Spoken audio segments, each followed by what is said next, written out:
Skateboard, your 15 minutes starts now. Would you please...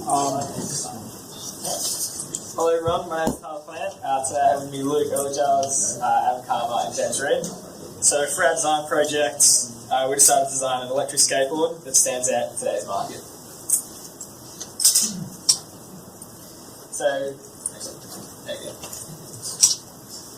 So our goal was to produce an electric skateboard made to the size of a longboard, roughly 100 by 20 centimetres in dimensions. This would be powered by an electric motor with a rechargeable detachable battery, all placed under the board in a waterproof environment. The electric skateboard can be controlled by a wireless transmitting controller to adjust speed and efficiency modes, whilst being used for efficient travelling with less effort or possibly for fun. To proceed with this project, we must first work out a design that complies with Australian standards by piecing together our chosen concepts so we can then move on to the production stage. Here we can test our design and alter if necessary. We may then move on to mass production of the electric skateboard.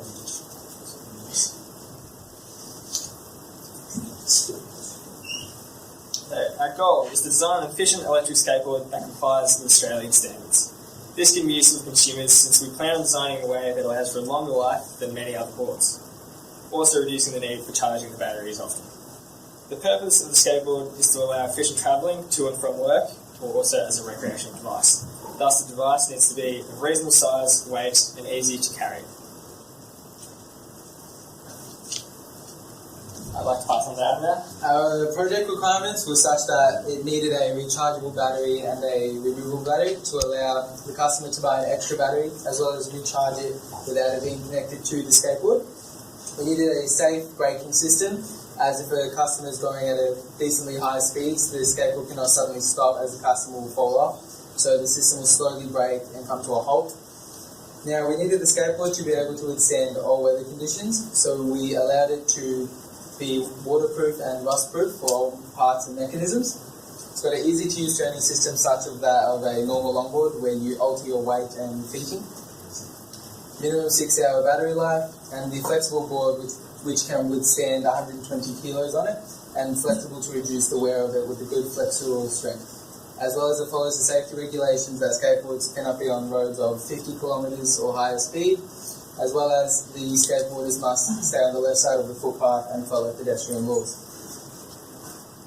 Now, for the needs for our project, we rated them by importance, with the motor and the braking system being a very critical part of it to allow for safety of the customer. Effective mode of travel was a very important aspect, as we wanted it to be effective compared to their everyday normal travelling. And then we needed warranty due to the effect of a faulty motor or possible problems in the future. Affordability is very useful, as if the skateboard is extremely heavy, the customer cannot carry it towards their work, school, or place of destination. The settings for speed, allowing it to be not too fast or not too slow, depending on the customer's needs, as well as a Bluetooth app for communication to allow them to know the battery level as well as their speed at the time.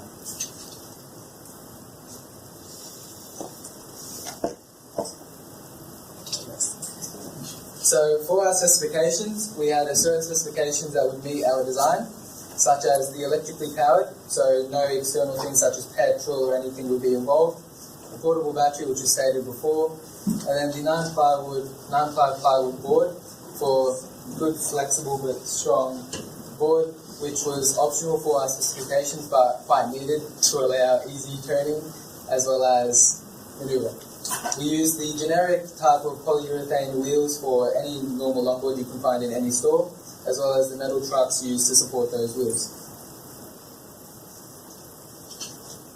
And then we had a patent that I found we used as a example by Darren Feigler, which was made in September 2004, which stated all the requirements, relevant manufacturing patents according to their owners, safety concerns, as well as the materials used. There is a picture of his design with a bigger wheel at the front and the motor system being completely at the bottom of the board.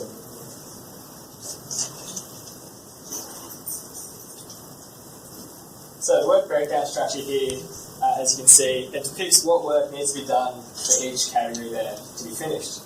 So, for example here, as you can see, before we sort out the motor over there, we first need to figure out wiring and the brackets and how we will hold the motor.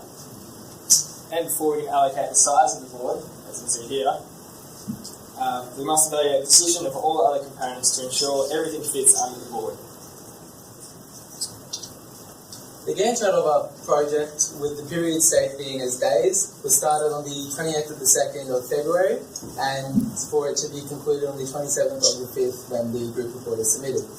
So we had it stated that the first thing for our project was what type of project we'd like, and then we went step by step as project scope, needs, specifications, and so on, with the meeting minutes and Gantt chart going throughout the whole project from the start.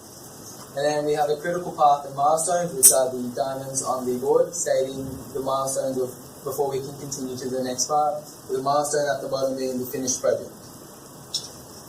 So the progress of it is our presentation is finished, our 3D assembly and prototype completed, and then our group report is 65% completed towards the finish.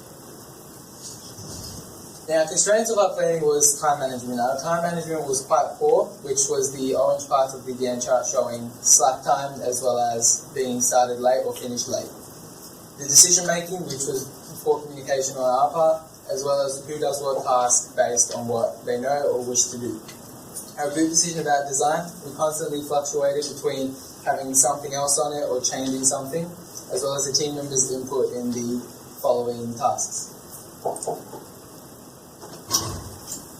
We had some design alternatives, such as a carbon fiber deck, size of wheels, and a different type of deck. The first design alternative could be a carbon fiber deck, which is shown there. With its high stiffness, strength, lightweight, good strength and weight ratio, it would be a very good substitute for the maple wood design that we chose. Firstly, it could last for longer, as well as we use carbon fiber.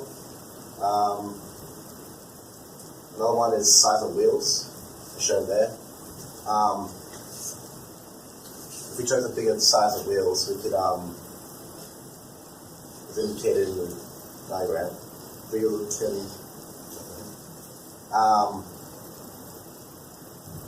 can easily roll off cracks and debris and have a lower risk of falling when riding in urban areas such as the city. Different deck type, as shown there. We can have different deck designs with different battery and motor locations. For example, this deck here, the battery would be too low if we chose that design and risk scraping the battery. So if we had bigger wheels, then that would be lower risk of scraping. A potential design alternative will be solar panels on the top of the deck, which would be easier for the battery to last longer as well. And yeah, that's it. So for the design feasibility, we split it up into 6 main parts: technical, financial, compliance, usability, risk and quality. Technical feasibility was met with the choice of materials we used. A 7-layer plywood deck and poly-reclaimed wheels were chosen for our board. These materials are strong and durable, as well as flexible, which means that our technical constraints, such as the wheels having traction and the board being able to carry 120 kilos, were met. To make our board, we used all the materials that costed about $150, roughly estimating the labour and machinery, and also transporting the parts. We would say that it took $200 to make our board. Timesing that by 4 equals our retail price, which is about $800. The median skateboard price on the market today is between $500 and $1,500, so it's definitely affordable. It also complies with all the state laws in Victoria, so you're not allowed to go over a certain speed, and also not over a 200 watt motor, which is what we have. Usability, there are 2 ways you can use the skateboard. You can obviously use it with your wheel manually, or with your legs manually, and you can also use it with a remote, so it is easy to use. Risk and injury, there are a couple of risks using the skateboard. The board might snap, wheels are slippery and you might lose traction, or you could lose traction on the board itself. These risks are easily avoidable, as the maximum weight, 120 kilos, is stated in the product design. It also states that the skateboard must be ridden with caution and in slippery conditions, which minimises both the risks. And the materials are all easily available, reliable, and durable. Next one. So this is our Qfd Project Charter to create an electric skateboard for the general public aged between 16 and 50 for recreational or transportational needs. And the scope summarised: to design an affordable, reliable skateboard that complies with the state laws. And the constraints for our project were time management, decision making, task allocation, and group decisions about the design. So here's our voice of customer. We started to interview a couple of people from the university who were doing actual engineering and see what were the most important aspects of our project, which they said were aesthetically pleasing, affordable, lots of traction for the wheels, and a long battery life which is also rechargeable. Issues with these are aesthetic materials might not be optional or cheap, and they could not be as durable. We decided that an easy way to fix these issues was finding a middle ground between the price and the aesthetics of all our materials and the durability. It's also a house of quality, where we have all our needs, the technical requirements, all out of 10. All marked out of 10 for the most important, and 1 is the least important, also with their relationships. So generating a value concept. So we had 3 concepts for charging our electric skateboard: regenerative braking, solar panels, and swappable batteries. For the first one, when we evaluated the first concept, we discovered that energy, recharging, and braking is very small, and we're not being able to sustain the power of the motor. So we didn't use that concept in our design. Our next one was solar panels. Our solar panels were able to recharge our electric skateboard really well. However, they were really expensive, so we decided to scrap that idea.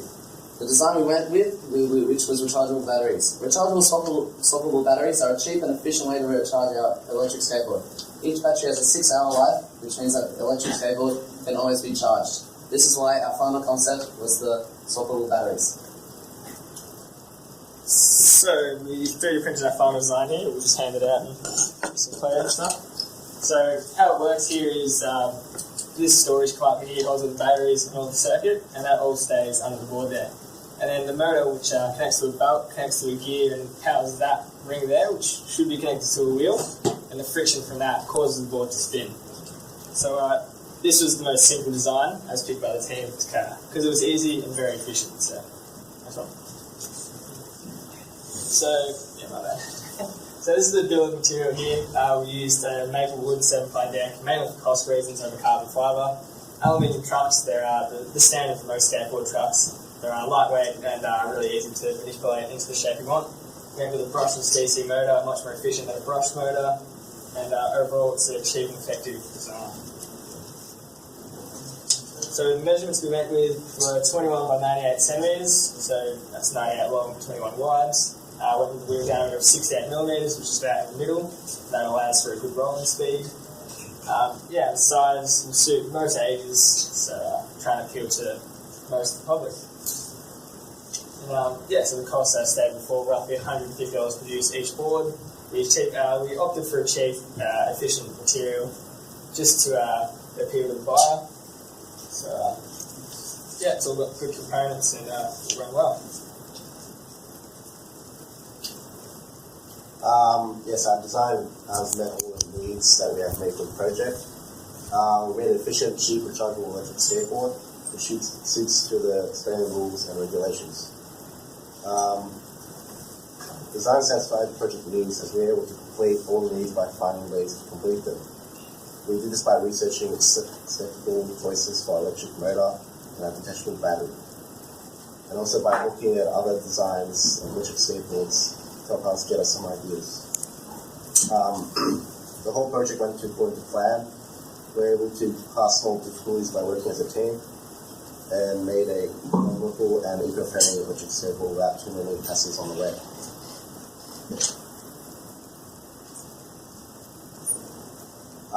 We communicated well with our project and as well as work delegation, and we got along well.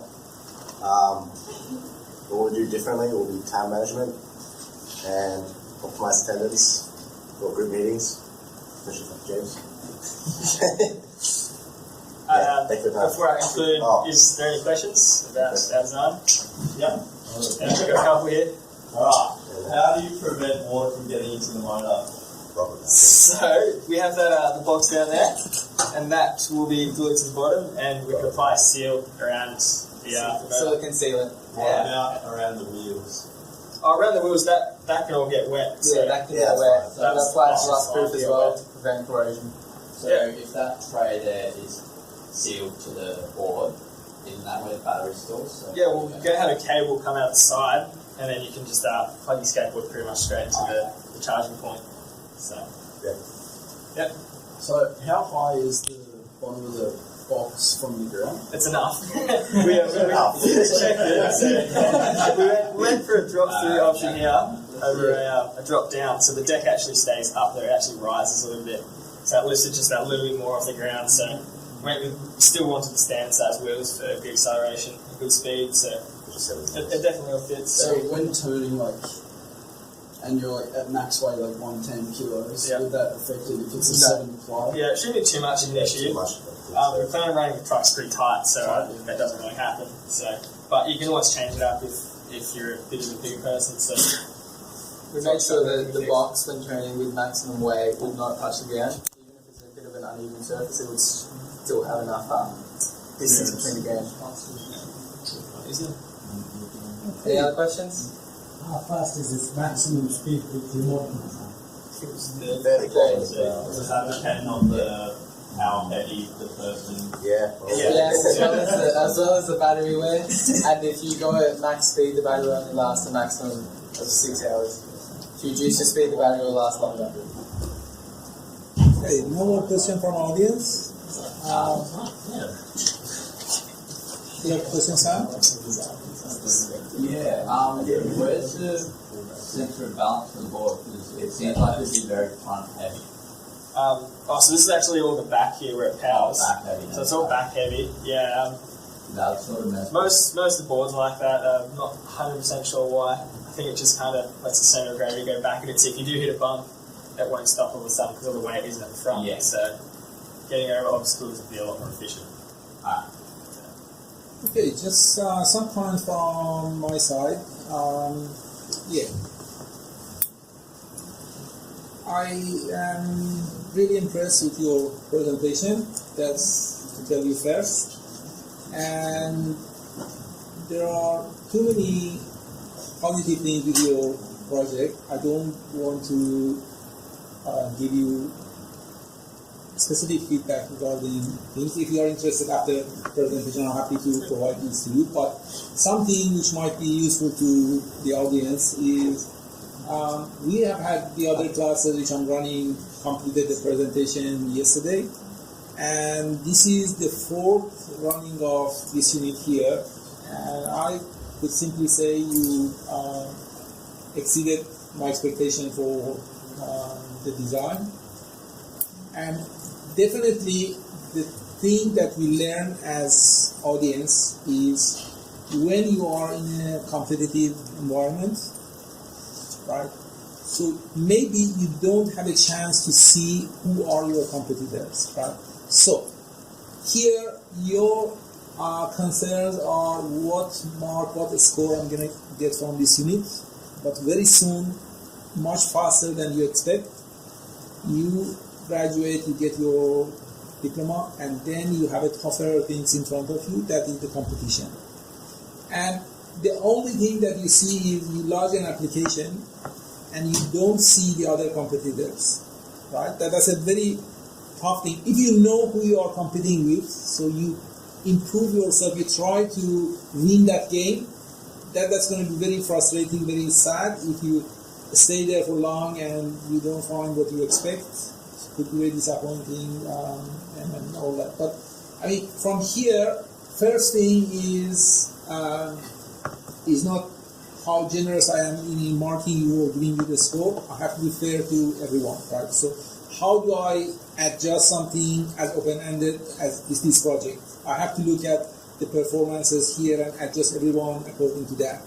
So I hope you understand where we are standing. So you are in a position that you see what I see when I do the marking. So just the best takeaway from this is, look, you are here, take your chances, whatever opportunity you have, and just realize the critical situation you are is this unit. Don't worry, I'm happy with performance. Majority of people in this class, it's just if we know what we are facing in future, we can plan for it, we can be provided for it, and find the best course of action. Alright? So please give a round of applause to